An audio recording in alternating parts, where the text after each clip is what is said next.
Kavalaripa! Kavalaripa!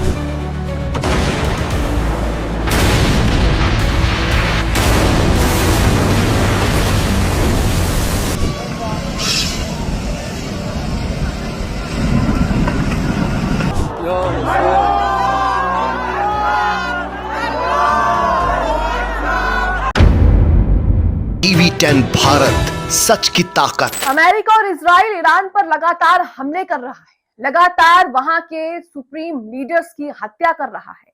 America Israel ने ही हमले की शुरुआत की, लड़ाई की शुरुआत की, जिसमें पहले हमले में खामनेई की हत्या कर दी गई, जिसके बाद ईरान ने भी बदला लेने में कोई कसर नहीं छोड़ी।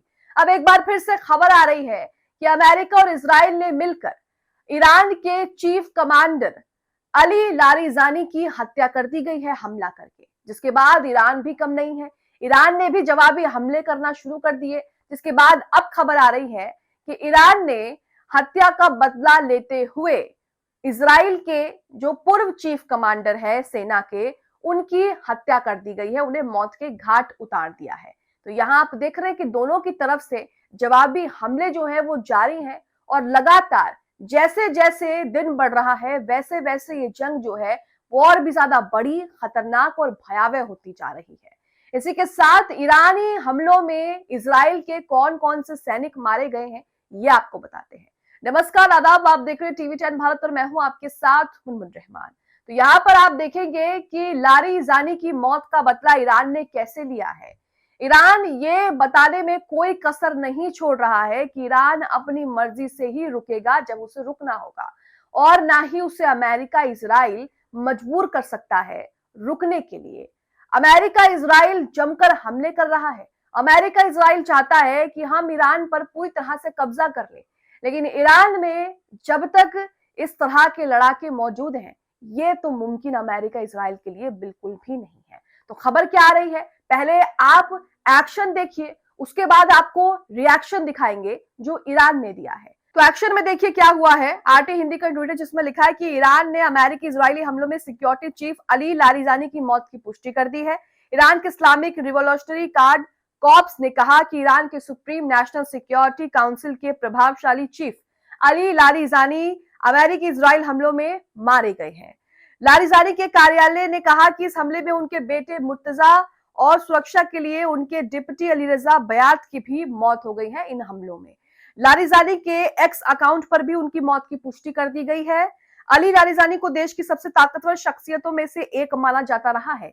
आईआरजीसी मीडिया सेवा ने लारिजानी को ईरान में सबसे मशहूर और कुशल राजनेताओं में से एक बताया है। लारिजानी ईरान के सुप्रीम लीडर अली खामनेई के वरिष्ठ सलाहकार रहे थे, जिन्हें अब जो है ईरान इजराइल ने हमला करके उनकी हत्या कर दी गई है। अब ये आपने एक्शन देखा है, अब आपको रिएक्शन दिखाते हैं कि ईरान ने क्या किया है। उससे पहले हमारी आपसे खास अपील है कि स्वतंत्र पत्रकारिता को लेके आप हमें अपनी छोटी सी राशि देकर सहयोग दे सकते हैं।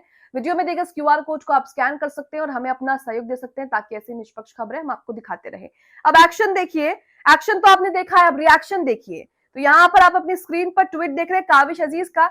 इसमें लिखा है कि खबरों के मुताबिक इजराइल के पूर्व सेना प्रमुख गादी आइजनकोट की ईरानी हमलों में मौत हो गई है। ये ईरान की तरफ से हमला करके जवाब दिया गया है। गाजा पर हमले में भाग लेने के दौरान हमास ने उसके बेटे 25 साल के उसके बेटे की हत्या कर दी थी। उसका पूरा वंश जो है वही समाप्त हो चुका है। फिलिस्तीनी, लेबनान, सीरिया और ईरान के बच्चों के हत्यारे जो हैं वो धीरे धीरे मारे जा रहे हैं, मर रहे हैं। तो ये आप एक्शन का रिएक्शन देख रहे हैं और यही इतना रिएक्शन काफी नहीं है। एक और खबर आपकी स्क्रीन पर है जिसमें आप तस्वीर देख रहे हैं। ये जो तस्वीर है ये इजरायली एजेंट की है जो ईरान में जासूसी कर रहा था। अब यहाँ पर लिखा है कि खबर मिल रही है कि ईरान में पकड़े गए एक इजरायली जासूस को फांसी दे दी गई है। इजराइल के लिए जासूसी करने वाले कुरुश किवानी, जिसने मोसाद अधिकारियों को देश के संवेदनशील स्थलों की तस्वीरें और जानकारी प्रदान की थी, उसे मौत की सजा कानूनी प्रक्रिया पूरी होने और देश के सर्वोच्च न्यायालय द्वारा पुष्टि के बाद अंजाम दिया गया है। उसकी तस्वीर आपकी स्क्रीन पर है। तो यहाँ आप देख रहे हैं कि ईरान जो है वो किसी को भी बख्शने के मूड में नहीं है। इसी बीच एक और खबर आ रही है जिसमें लिखा है कि ईरान ने यरूशलेम निवासी इजरायली मेजर जनरल यिफात तौमे की हत्या कर दी है। अब ये है कौन? ये इजरायली मेजर जनरल है। और इसके बारे में एक बात और सुनिए, ये वही सैनिक है जिसने फिलिस्तीनी बच्चों के साथ बलात्कार करने की अनुमति दी थी। इसलिए काविश अजीज ने उस ट्वीट में कहा कि फिलिस्तीनी बच्चों के साथ जो कुछ भी गलत हुआ, अब उनके हत्यारे जो है वो एक एक करके मारे जा रहे हैं और ईरान उन्हें अंजाम दे रहा है। तो यहाँ ये तस्वीरें आपके सामने कि किस तरह से ईरान ने इजराइल के अंदर किस तरह से तबाही मचा रखी है। और एक के बाद एक अभी ऐसे और भी खबरें होंगी जो हम तक पहुंची नहीं है, जिसमें लगातार ही उनके कमांडर, उनके सेना के प्रमुख और उनके जो नेता हैं, उनके जो नेताओं के जो बच्चे हैं, वो लगातार हमलों में मारे जा रहे हैं। अब इसी के साथ एक तस्वीर और आ रही है जिसमें रिजवाना रजा ने इसको शेयर किया है। लिखा है कि इस जंग में पहली बार इजराइल पर जो है वो सेजल बैलिस्टिक मिसाइलें दागी हैं। सेजल बैलिस्टिक मिसाइल जो है वो ईरान की मॉडर्न मिसाइलों में से एक है और कहा जा रहा है कि सेजल मिसाइलें जो दागी गई हैं इजराइल पर ईरान की तरफ से, वो कहीं ना कहीं ये दिखाता है कि ये जंग अब और भी ज्यादा तेज होगी। इस्लामिक रेवोल्यूशनरी गार्ड कॉर्प्स ने कहा कि इजराइल के सैन्य और डिफेंस फैसिलिटी को निशाना बनाया गया है। ये सॉलिड फ्लूइड वाली स्ट्रेटेजिक मिसाइल है जो 2000 से 2500 किलोमीटर तक हमला कर सकती है। ये महत्वपूर्ण सैन्य और कमांड सेंटर्स पर सटीक हमला कर सकती है और ऐसे में इजराइल का भर भर के नुकसान जो है वो होना तय है, या फिर यूं कहें कि अब तक तो हो भी चुका है। वह ईरान के विदेश मंत्री क्या कह रहे हैं ये भी आपको बताते हैं। ईरान के विदेश मंत्री अब्बास अरागची कह रहे हैं कि अमेरिका जो ईरान से बिना शर्त आत्मसमर्थन चाहता था, अब स्ट्रेट ऑफ हॉर्मुज खोलने के लिए दूसरे देशों से मदद मांग रहा है। आपने देखा कि ट्रंप मदद मांग रहे थे दूसरे देशों से कि स्ट्रेट ऑफ हॉर्मुज के लिए हमारी मदद करिए, हमारे साथ खड़े हुई है।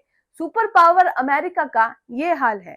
इसमें लिखा भी आगे कि ट्रंप इतना पावरफुल होने के बावजूद ईरान के सामने जो है वो किस तरह से भीगी बिल्ली बन गया है और बाकी देशों ने भी ट्रंप की मदद करने से साफ इनकार कर दिया है। तो इससे बड़ी बेइज्जती जो है वो और क्या हो सकती है। आप अपने आप को सुपर पावर कहते हैं, लेकिन उसके बावजूद आपको स्ट्रेट ऑफ हॉर्मुज में जाने के लिए, स्ट्रेट ऑफ हॉर्मुज खोलने के लिए दूसरे देशों की मदद मांगनी पड़ रही है। कितना ज्यादा जो है वो एम्बैरेसिंग मोमेंट है अमेरिका के लिए, डोनाल्ड ट्रंप के लिए, कि उन्हें दूसरों से मदद मांगनी पड़ रही है। इसी के साथ कुछ तस्वीरें आ रही हैं जिसमें तेल अवीव में डिफेंस सिस्टम जो है ईरान ने वो तबाह कर दिया है मिसाइलें दाग के। और इसी के साथ हथियार बनाने का जो कारखाना है इजराइल में वो भी मलबे में तब्दील कर दिया है ईरान ने। तो पहले तो आपको तेल अवीव की तस्वीरें दिखाएंगे जिसमें लिखा है कि ईरान हिट तेल अवीव एयर डिफेंस सिस्टम। अब इस वीडियो में आप देखेंगे कि ईरान की मिसाइलों ने तेल अवीव में एयर डिफेंस सिस्टम को, इजराइल के एयर डिफेंस सिस्टम को तबाह कर दिया। देखिए तस्वीर।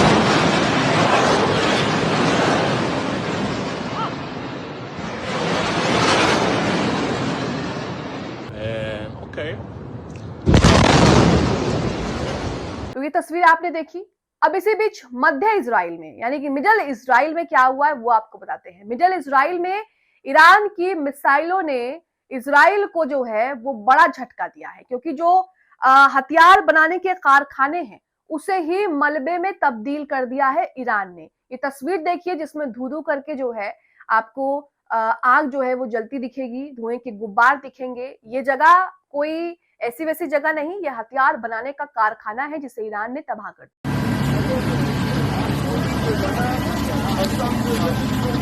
तो यहाँ पे आपने देखा कि मिडिल ईस्ट में क्या चल रहा है।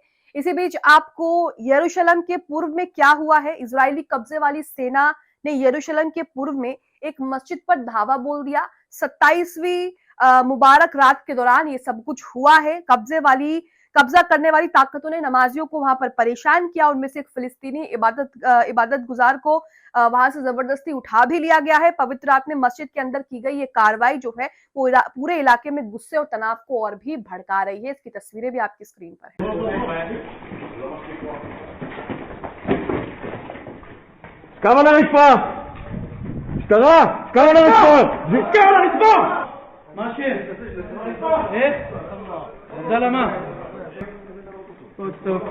עמוד, ידיים על הקיר, רגליים אחורה.